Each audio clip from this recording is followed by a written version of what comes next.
It was one of the darkest and gloomiest days of the monsoon season in India.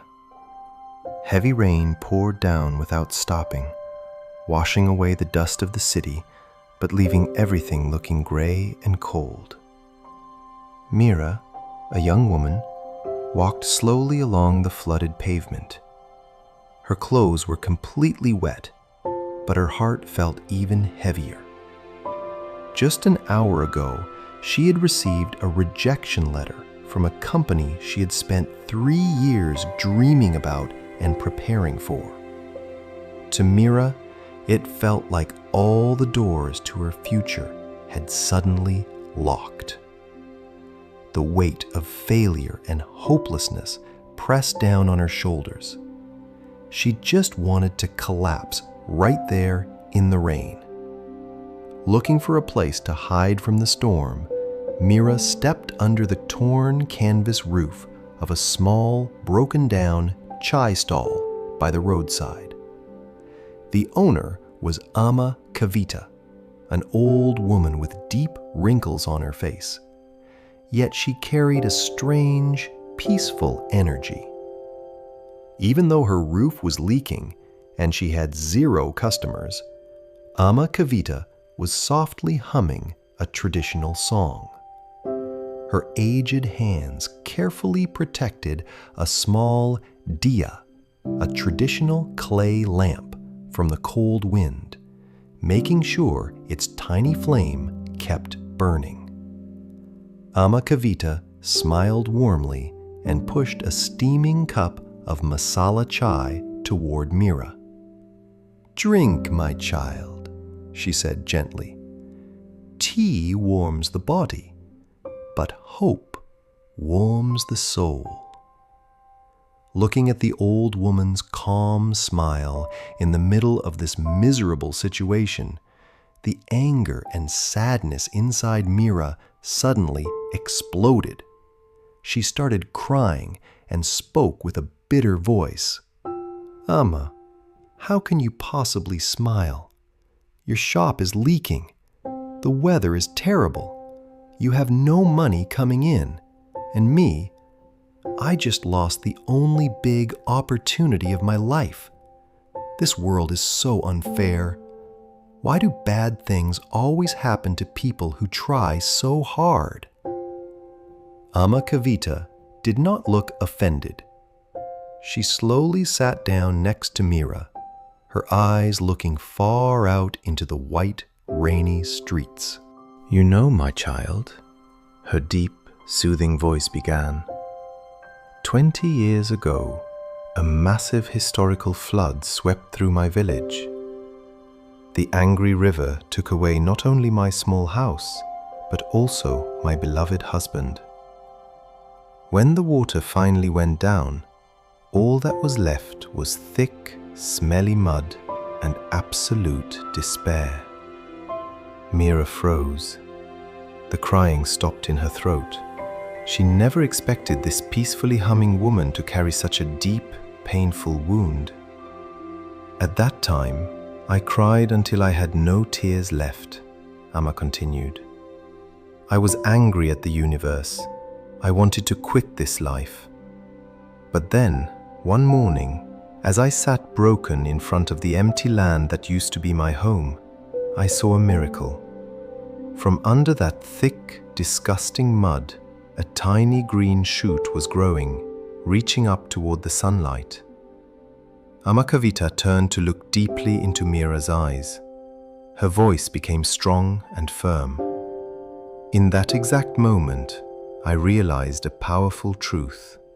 The storm destroys everything, but the mud it leaves behind is the perfect fertilizer to grow new seeds. If you only stare at the mud, you will only see dirt and tragedy. But if you decide to plant a seed in it, you will see a new life begin. Since that day, I light this small diya every morning, I make my tea, and I choose to plant new seeds for my life." Hearing this, Meera looked down at the warm tea in her hands, and then at the brave little flame of the clay lamp fighting the storm. Suddenly, her mind became clear. Her failure today was not the end of her story. It was simply the mud that the storm of life had just thrown at her. Meera wiped her tears, stood up, and bowed to Amma Kavita with a genuine smile of gratitude. That night, when she returned to her room, Meera did not hide under her blanket to cry. Instead, she turned on her small desk lamp, creating a bright spot in the dark room. She told herself, "This failure is my mud. It is time to plant a new seed."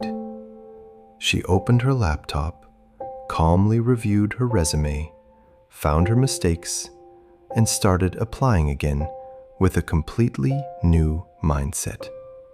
A few months later, the gloomy monsoon season ended, making way for bright, warm sunlight.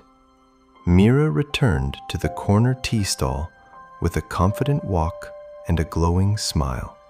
She had found a new job, not at the old company, but at a place that valued her skills even more. She didn't just come to say thank you. In her hands, Meera carried a brand new canvas roof. Together, the old woman and the young lady fixed the roof of the small tea stall. Under the golden sun, the small diya lamp was still burning. But now, it wasn't fighting the storm anymore. It was shining alongside the smiles of 2 generations who chose to rise from the mud. To sum up the beautiful message of this story, we must understand that life will never be a smooth journey.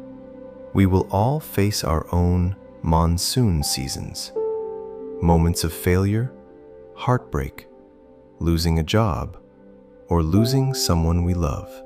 However, the story of Amma Kavita and Meera leaves us with incredibly valuable life lessons that you can apply to your reality right now. First, true positivity is not about faking a smile. It is not toxic positivity, where you pretend everything is fine when your heart is breaking. Positivity is allowing yourself to feel the pain, allowing yourself to cry in the rain, but firmly deciding that the storm will not dictate the rest of your life. You acknowledge the darkness, but you choose to look for the light. Second, remember the law of the mud and the seed. In real life, your past mistakes, your rejections, and your deepest traumas do not define who you are. They are simply the mud. When you fail an exam, when a business goes bankrupt, or when a relationship ends, you are standing in the mud. The power of choice is yours. Will you let the mud sink you? Or will you use that painful experience as rich fertilizer to grow a stronger, wiser version of yourself? Every successful person in the world has used their mud to grow their greatest achievements. Finally, when life feels too overwhelming, don't try to fix everything at once. Start small. Just like Amma protecting her tiny clay lamp, you just need to light one small flame. Drink a glass of water, clean your room, take a walk, or simply rewrite one page of your work. That small action is the spark of hope you need to keep moving forward. No storm lasts forever. The rain will eventually stop and the sun will shine again. So, whatever you are going through today, please don't give up. Keep your inner lamp burning, embrace the mud, and plant your new seeds. If this story brought a little light into your day, please like this video. Leave a comment below sharing your thoughts or your own stories of overcoming hard times. And don't forget to subscribe to Hope Craft English. Let's continue to craft hope and learn English together. See you in the next inspiring story.